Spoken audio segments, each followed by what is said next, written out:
Stories. भीला की कुरकुरी रोटियां। कहते हैं अपना हुनर साबित करने के लिए किसी बेहतर मौके की तलाश नहीं होती और न ही किसी की अमीरी गरीबी देखने की जरूरत होती है। ये तो नसीब की बात है। किसी के जीवन में क्या बदलाव आए ये तो समय ही बताता है। भूमिपुर नाम का एक शहर था जहाँ एक स्वार्थी और घमंडी व्यक्ति विक्रम अपने परिवार के साथ रहता था। विक्रम भूमिपुर शहर का सबसे बड़ा व्यापारी था और उसके घर में हर काम के लिए नौकर लगे थे। विक्रम जब भी काम से लौटकर घर आता तो अपने काम का गुस्सा नौकरों पर उतारता था। तुम सब निकम्मे हो, एक भी काम ढंग से नहीं कर सकते। अगर काम करना नहीं आता तो काम छोड़ दो। वैसे भी मुफ्त की रोटियां खा रहे हो। मैं दिन भर काम करके घर आता हूँ, लेकिन किसी को चाय, कॉफी या पानी तक पूछने की फुर्सत नहीं है। माफ करना मालिक, हम पूरी कोशिश करते हैं कि आपके लिए सब कुछ सही करें, लेकिन अगर हमसे कोई गलती हो जाती है तो हमें गलती सुधारने का मौका दीजिए। कोशिश? मुझे तुम सभी की कोशिशों से कोई फर्क नहीं पड़ता। मुझे सिर्फ काम चाहिए, वो भी परफेक्ट। अगर ऐसा नहीं कर सकते तो तुम जैसे नौकरों का यहाँ काम करने का फायदा क्या है? भीला और अन्य नौकर चुपचाप सिर झुकाकर वहाँ से चले जाते हैं, परंतु सभी नौकर खुद में बहुत अपमानित महसूस कर रहे थे, लेकिन अपनी गरीबी और मजबूरी के कारण कुछ कह नहीं पाते। अगले दिन सुबह भीला अपना काम कर ही रहा था कि तभी प्रशांत उसे तौर तरीके समझाते हुए कहता है, देखो भीला, मालिक का व्यवहार कड़क है। हमें अपनी मेहनत पर भरोसा रखना होगा। जब तक हम दूसरों के लिए काम करेंगे ये अपमान हमें सहना ही पड़ेगा, लेकिन अगर हम खुद का कुछ काम शुरू करें तो कोई हमें इस तरह नहीं डांटेगा। मगर हमारे पास कुछ भी नहीं है प्रशांत, न पैसे न साधन। हम क्या कर सकते हैं? तुम सही कह रहे हो भीला, इसीलिए हमें कुछ दिन और यहाँ काम करना होगा ताकि हम खुद का व्यवसाय शुरू कर सकें। उसके लिए हमारे पास इतना पैसा हो कि हम व्यवसाय करने का सामान आसानी से खरीद सकें। प्रशांत और भीला अच्छे दोस्त थे। भीला गरीब घर से था जो गांव से आया था और उसका रहन सहन और तौर तरीके भी गांव के जैसे थे, लेकिन उसका व्यवहार बहुत ही सरल दयालु स्वभाव का था।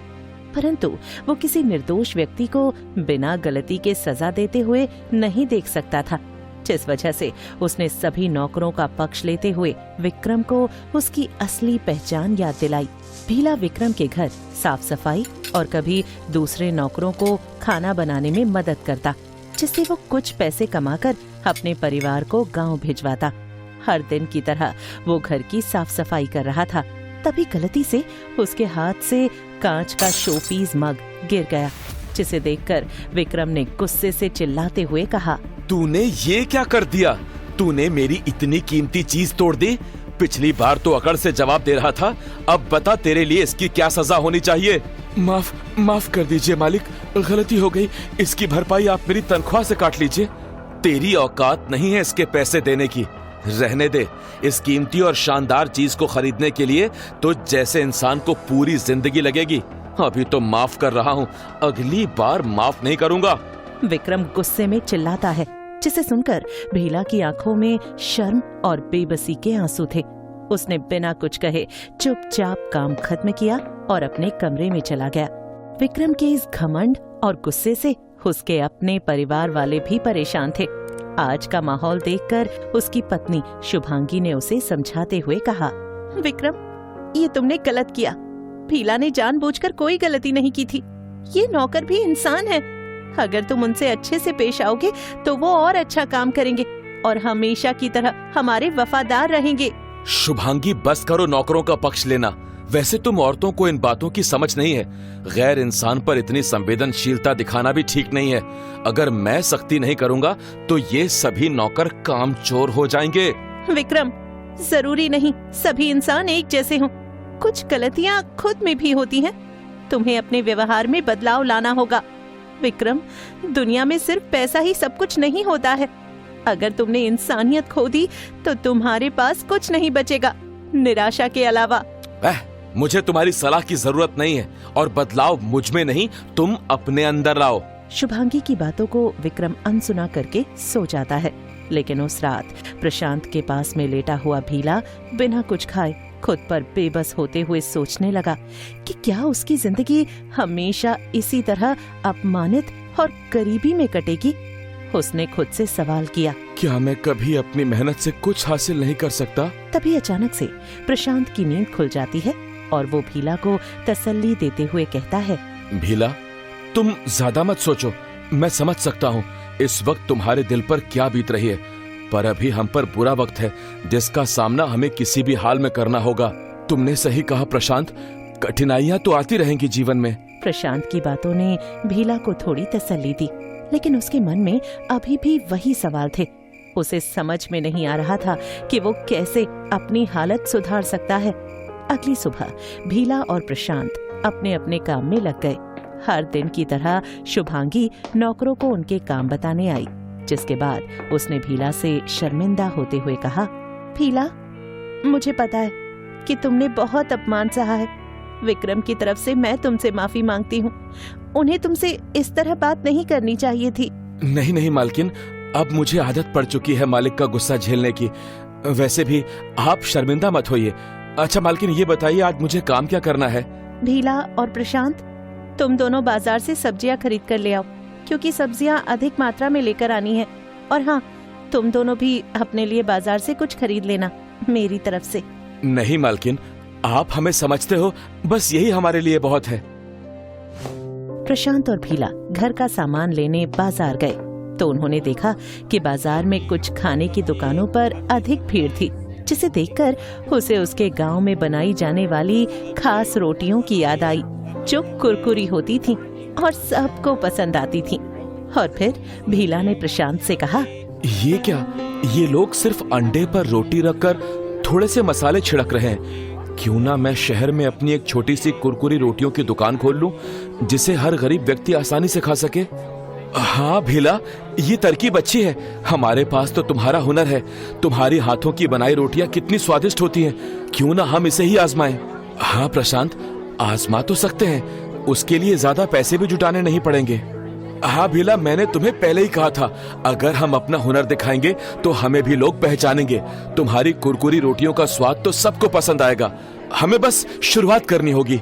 भीला ने फैसला किया कि वो शहर में कुरकुरी रोटियों की दुकान खोलेगा।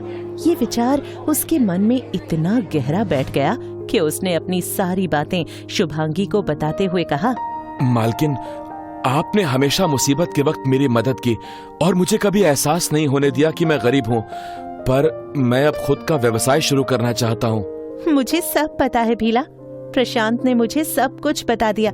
ये लो तुम्हारी इस महीने की तनख्वाह, इससे तुम अपना व्यवसाय शुरू करो। मुझे यकीन है कि तुम अपनी मेहनत से बहुत कुछ हासिल कर सकते हो। मालकिन, आपने मेरी इतनी मदद की, मैं इसे कभी नहीं भूलूंगा। प्रशांत ने भी हर मोड़ पर मेरा साथ दिया। ये मदद नहीं, इंसानियत है भीला।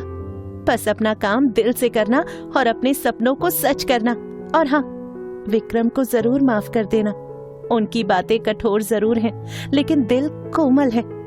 एक समय ऐसा आएगा कि उन्हें तुम पर गर्व महसूस होगा। विक्रम का घर छोड़ने के बाद भीला ने सड़क किनारे एक छोटी सी दुकान खोली और थोड़ी बहुत जमा पूंजी इकट्ठी की, जिससे उसने रोटियां बनाने का सामान खरीद लिया। शुरुआत में भीला की दुकान पर कम ही व्यक्ति आते थे, लेकिन वो उदास नहीं हुआ और हर समय काम में लगा रहा। एक दिन एक बुजुर्ग अम्मा उसकी दुकान पर आई। भीला ने बुजुर्ग अम्मा को बैठने के लिए जगह दी और मुस्कुराते हुए पूछा, अम्मा, आप क्या खाएंगी? मेरे यहाँ कुरकुरी रोटियां बहुत स्वादिष्ट हैं और साथ में गर्मा गर्म अदरक इलायची की मसालेदार चाय। बेटा, मुझे भूख तो बहुत लगी है, लेकिन मेरे पास पैसे नहीं हैं। अम्मा, पैसे की चिंता मत कीजिए, आप आराम से खाइए। मेरे लिए आपका आशीर्वाद ही सब कुछ होगा। भीला ने अम्मा को गर्मा गर्म कुरकुरी रोटियां बनाकर दी। अम्मा ने जैसे ही रोटियां खाईं, उनके चेहरे पर एक बड़ी मुस्कान आ गई। बेटा, तुम्हारी रोटियों का स्वाद तो वाकई अद्भुत है। भगवान तुम्हें बहुत तरक्की दे और मेरा आशीर्वाद है कि तुम कम समय में सबसे ज्यादा तरक्की करो। बेटा, कभी मेरी जरूरत पड़े तो मुझे जरूर याद कर लेना। अम्मा ने जाते जाते वहाँ खड़े कुछ लोगों से भीला की रोटियों की तारीफ की, जिसे सुनकर वो स्वाद लेने उसकी दुकान पर आए और उन्हें भी रोटियां पसंद आईं। कुछ ही समय में धीरे धीरे भोला की दुकान पर थोड़ी बहुत भीड़ बढ़ने लगी। लोग उसकी रोटियों का स्वाद चखने दूर दूर से आने लगे, जिसके कुछ दिन बाद फिर से वही बुजुर्ग अम्मा आईं और उन्होंने भीला से भावुक होकर कहा, बेटा, मेरी बस्ती के लोगों ने 4 दिन से कुछ नहीं खाया। क्या तुम मेरी फिर से मदद करोगे?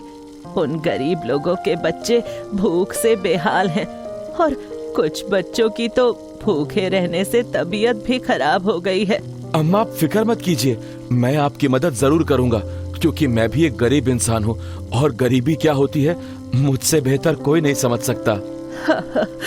भगवान भला करे तुम्हारा। समझ नहीं आ रहा कि कैसे तुम्हारा धन्यवाद करूं बेटा।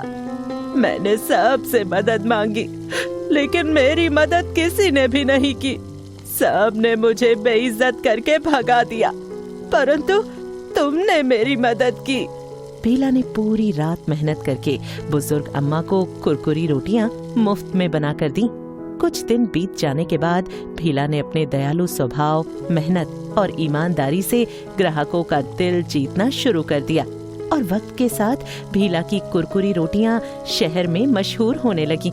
लोग उसके हाथ की बनी रोटियों के स्वाद की तारीफ करते न थकते। उसकी मेहनत और लगन रंग लाने लगी। आसपास की दुकानों से अधिक भीड़ उसकी दुकान पर होने लगी, जिसके बाद भीला की सफलता की खबर धीरे धीरे पूरे शहर में फैलने लगी।